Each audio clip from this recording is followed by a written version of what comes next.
Bonjour à tous, ravi de vous retrouver sur la chaîne pour le test d'une prochaine distribution de Linux. Donc ça fait plaisir de vous retrouver parce que ça fait un petit moment que j'ai plus fait de présentation de système Linux.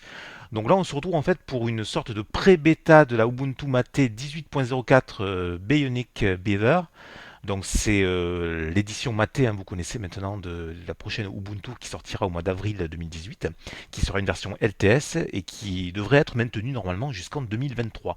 Donc c'est une version qui est vraiment intéressante à plus d'un titre puisqu'elle embarquera le kernel 4.15 et en plus vous pourrez donc vous adonner aux joies de cette prochaine version donc jusqu'en 2023. Alors on va voir un petit peu les nouveautés qui concernent cette version spécifique puisqu'en fait je vous rappelle qu'on est déjà passé depuis début février, depuis le 7 février même, sous Mate 1.20. Donc ça c'est vraiment intéressant. Alors on a quelques améliorations ici qui sont indiquées justement sur le site de mate-desktop.org avec les différentes améliorations. Donc je vous laisserai regarder par vous-même sur ce site-là les différentes améliorations parce qu'elles sont vraiment très très détaillées. Donc elles sont en anglais, mais on voit qu'il y a eu une amélioration en fait du thème GT4 3.22. On a aussi Atril, donc le visionneur de documents qui a été amélioré. On a pas mal d'améliorations qui ont été apportées ici. Le user guide qui passe en version 1.20. Au niveau de Mate Weather, donc on a l'ajout de la Pologne, de l'aéroport de Moscou, etc. pour les personnes qui se déplacent vers l'est. Kaja qui passe en version 1.20 bien sûr, tout ça en GTK 3.22. Donc je vous laisse regarder, vous pourrez par vous-même vous documenter. Ce qu'on va faire, c'est qu'on va fermer ici le navigateur et puis on va lancer tout de suite cette Ubuntu Mate 18.04 sous Mate 1.20, puis on va voir un petit peu ce qu'elle a dans les boyaux, ce qu'elle a dans le ventre en fait, ce qu'elle peut vous apporter. Donc je vous rappelle, c'est toujours une version qui est une version de test, donc à ne pas télécharger, à ne pas installer définitivement sur les machines, à tester uniquement en machine virtuelle pour s'amuser, pour voir un petit peu justement quelles sont les nouveautés qui sont proposées. Alors on va se loguer, puis on va voir tout de suite les différences que l'on peut constater avec la version précédente.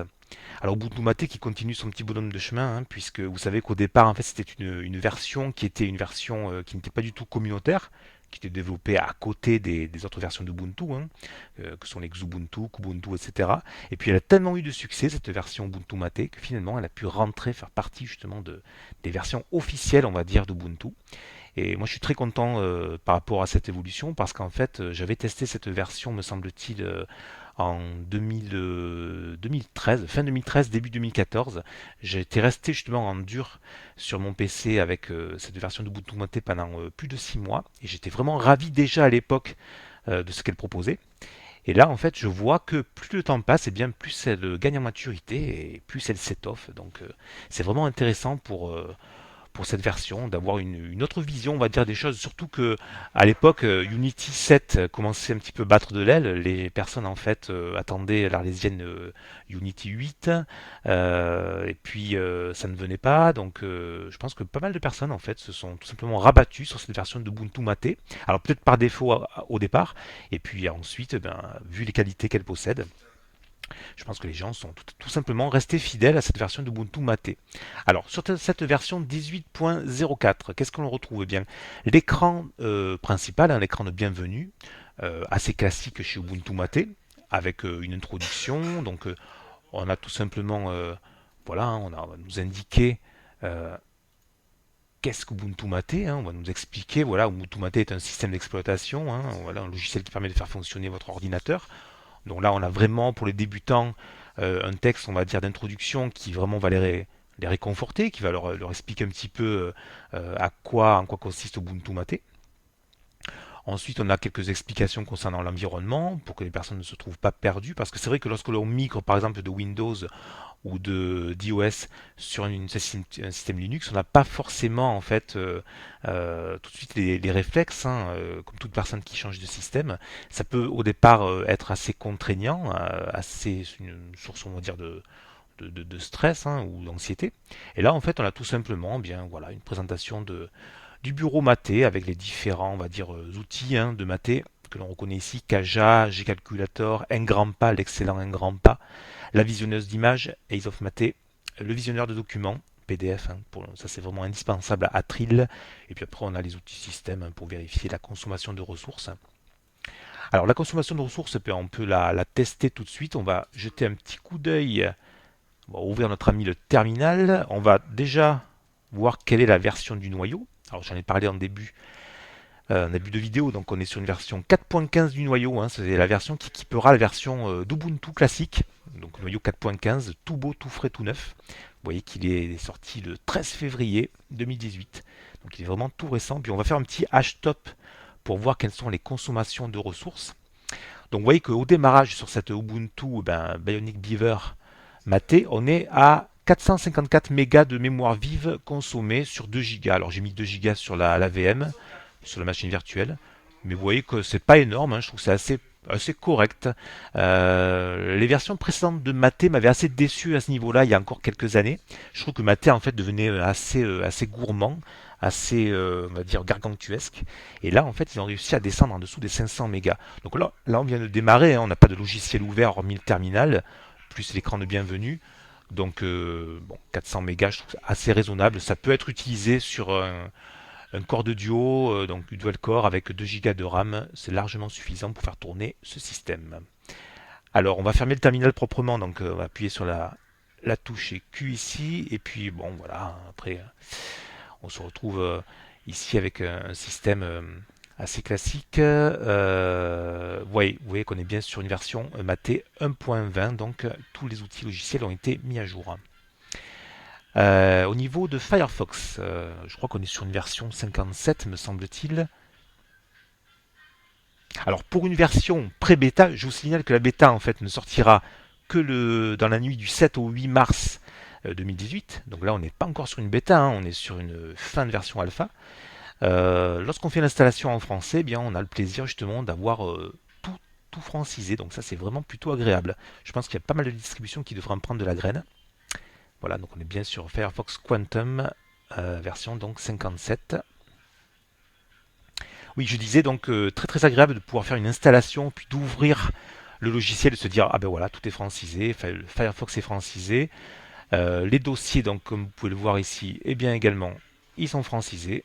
Ça c'est vraiment très très agréable parce qu'on peut tout de suite travailler, on n'a pas besoin de passer par différents outils, même l'outil langue hein, qui pourrait être utilisé, hein. Je vous rappelle que sur la plupart des distributions ici, on peut passer par les paramètres système et puis on peut aller voir ici au niveau de l'outil langue, voilà, la prise en charge de la langue. Vous pouvez, sur la plupart des distributions qui ne sont pas francisées d'emblée, eh bien vous pouvez mettre le français s'il n'est pas installé par défaut. Mais là, avec l'installateur d'Ubuntu, eh bien on peut constater que tout est déjà francisé. Donc c'est vraiment agréable, même si je me répète un petit peu. Alors on va fermer notre ami de calendrier. Pour faire un petit peu le tour de Mate, donc là on est dans Kaja, hein, Kaja 1.20. Kaja, donc c'est l'outil qui permet justement c'est l'explorateur Windows, hein, l'équivalent de l'explorateur Windows. Donc on a ici donc l'ordinateur avec le disque dur, donc la quantité de mémoire, etc. qui est présentée ici en bas. Et puis on a les différents dossiers que vous allez pouvoir utiliser pour votre musique, vos images, vos documents, etc. Voilà. Donc avec la touche contrôle et la molette de la souris, on peut changer, comme vous pouvez le voir, la taille des dossiers. Donc là, je les ai agrandis pour un meilleur confort de vision sur YouTube. On va fermer notre ami Firefox 57 et puis on va se diriger un petit peu vers les différents logiciels qui sont proposés. Donc en bureautique, alors le grand classique, hein, la suite LibreOffice. On va ouvrir Writer ici et on s'aperçoit qu'il est lui aussi francisé. Donc ça c'est vraiment agréable. Tous les dictionnaires sont déjà rajoutés. On n'a pas besoin de faire ça à la main. Super, super agréable. Donc, si je fais un test ici au niveau de l'orthographe, voilà, donc on peut s'apercevoir qu'avec un petit clic droit, on va pouvoir franciser tout ça, enfin mettre, on va dire, faire une correction orthographique, vraiment sympathique. J'étais un petit peu déçu par rapport à la version de LibreOffice. Alors, c'est vrai qu'on est sur une version qui n'est pas la version 6, on est toujours, bon, vous pourrez l'installer par la suite, on est sur une version 5.4.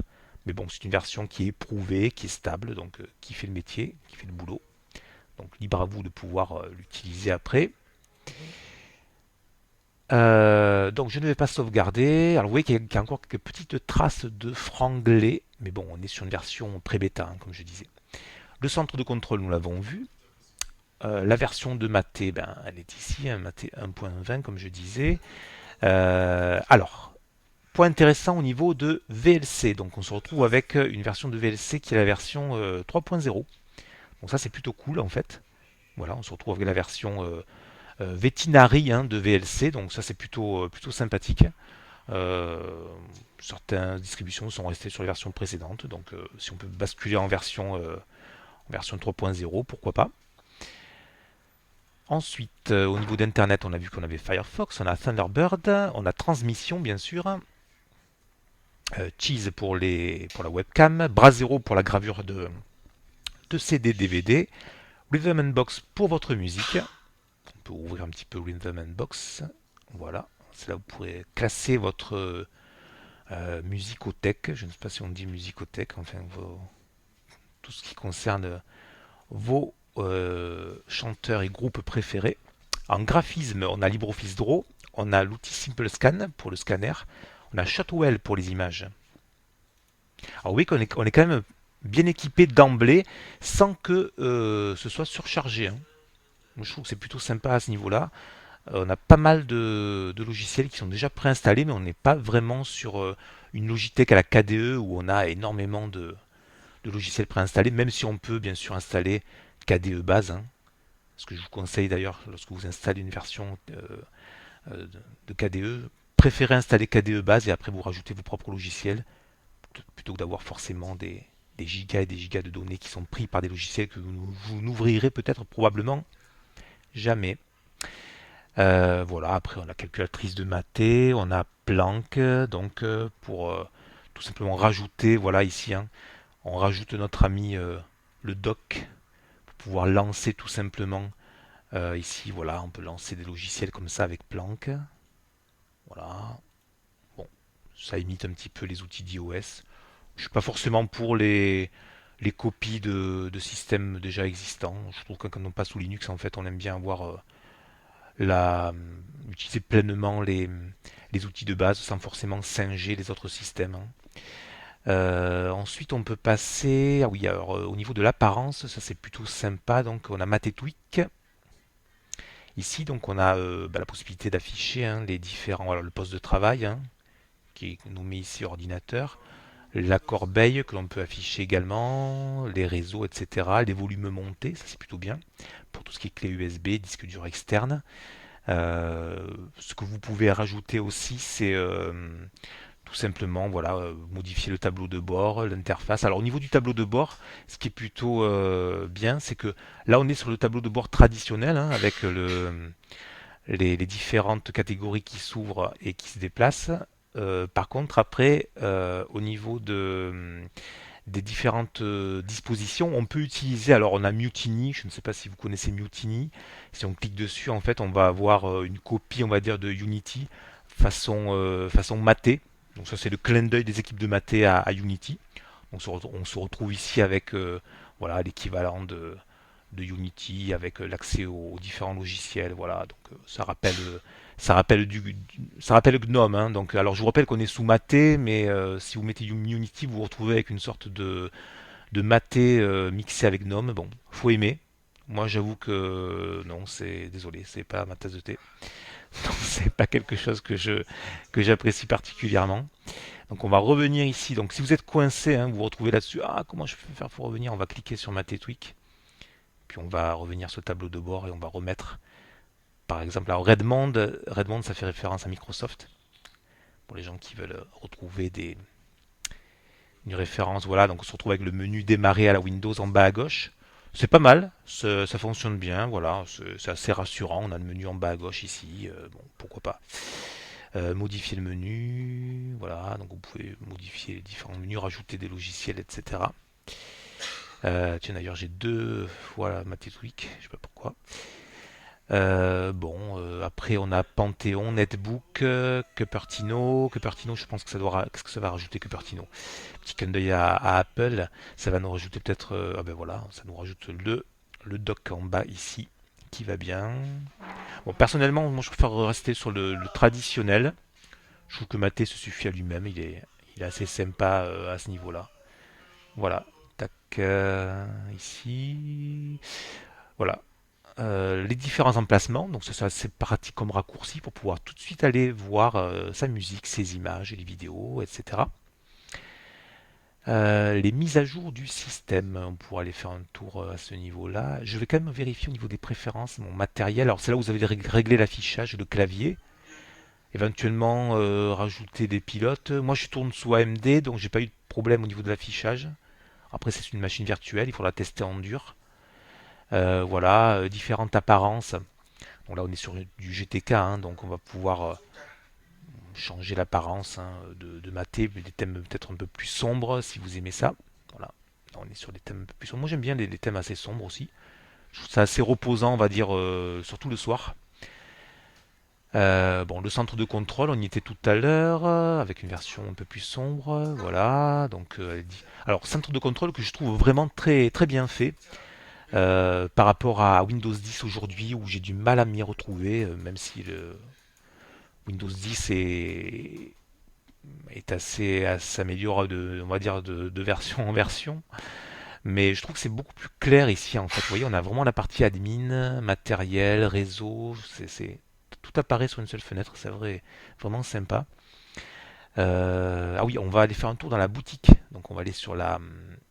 Alors la boutique, on peut y accéder par là, mais on peut aussi euh, y accéder, bien sûr, par les applications. Tac, tac, tac. Alors, si vous voyez le centre, vous me faites signe, hein. Au niveau des commentaires.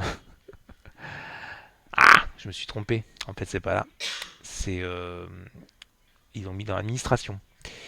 Voilà, donc ben, ne faites pas comme moi au système administration, software boutique. Et là, on va ouvrir la boutique de logiciels de Maté. C'est assez joli d'ailleurs. C'est assez bien expliqué. Donc voilà, on a donc on a les jeux pour les gamers, la partie éducation. Alors pas de filtre. Ah, on a un souci sur la boutique logicielle. Bon, après comme je vous disais, c'est une version pré-bêta, hein, donc il y a peut-être un souci sur la boutique logicielle pour l'instant. Je vais essayer de la réouvrir pour voir. Peut-être un problème au niveau d'une maintenance.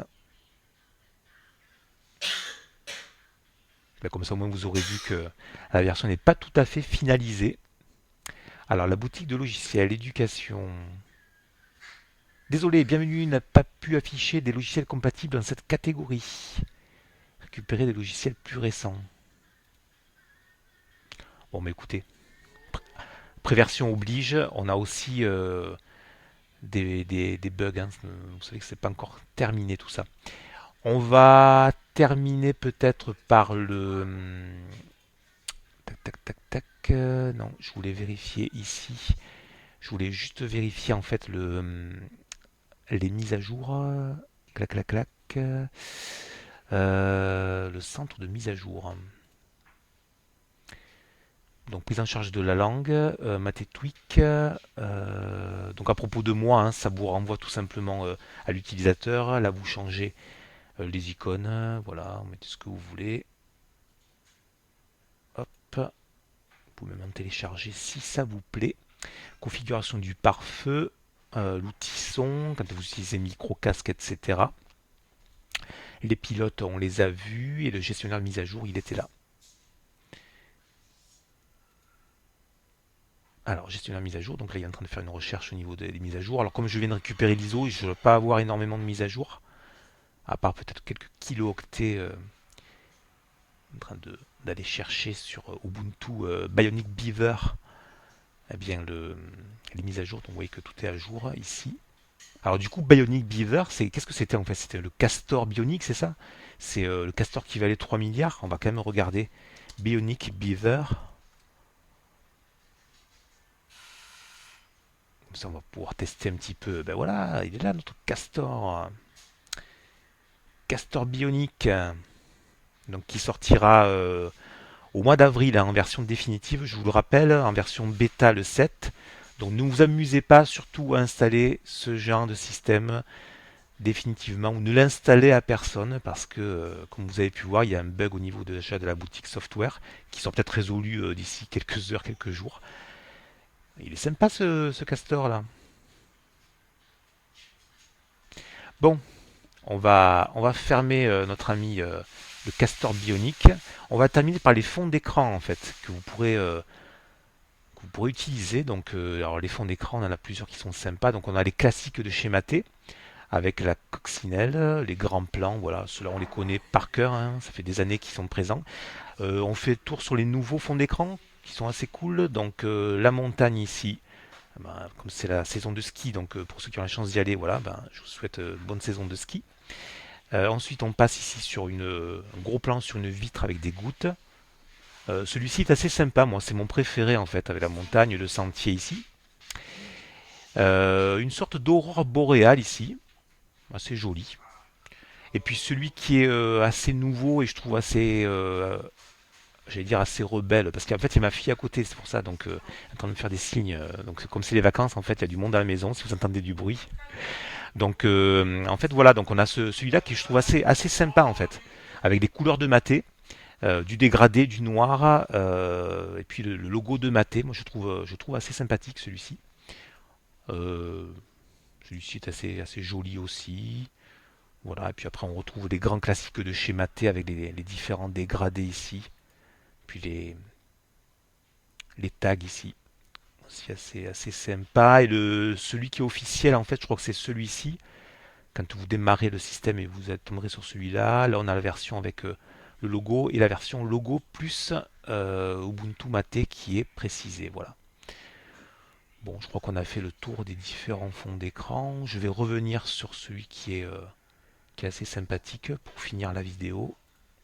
Voilà, fond d'écran un petit peu plus nature, voilà.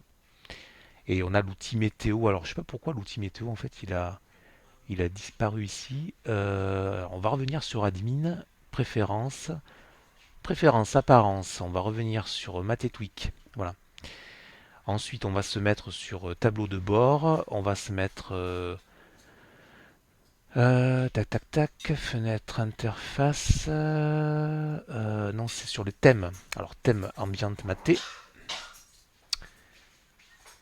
Ok, et on va fermer ici. Voilà. Bah écoutez, voilà, bah, je vous dis à bientôt pour le test d'une prochaine distribution de Linux. J'espère que cette visite de la prochaine Ubuntu Mate 18.04 Bionic Beaver, donc le castor qui valait 3 milliards, vous a plu. On va sortir de, de la machine virtuelle. Voilà, on va fermer notre castor. Voilà, puis écoutez, je vous dis bonnes vacances pour ceux qui ont la chance d'en prendre, bon séjour au ski pour ceux qui y vont, et puis je vous dis à bientôt donc pour le test d'une prochaine distribution de Linux ou d'un jeu vidéo ou d'un film, peu importe, vous savez que sur la chaîne en fait c'est assez varié, voilà. À bientôt, désolé d'avoir été aussi long, à très bientôt, merci d'avoir tenu le coup jusqu'ici, oui il fallait tenir le coup, à bientôt, au revoir.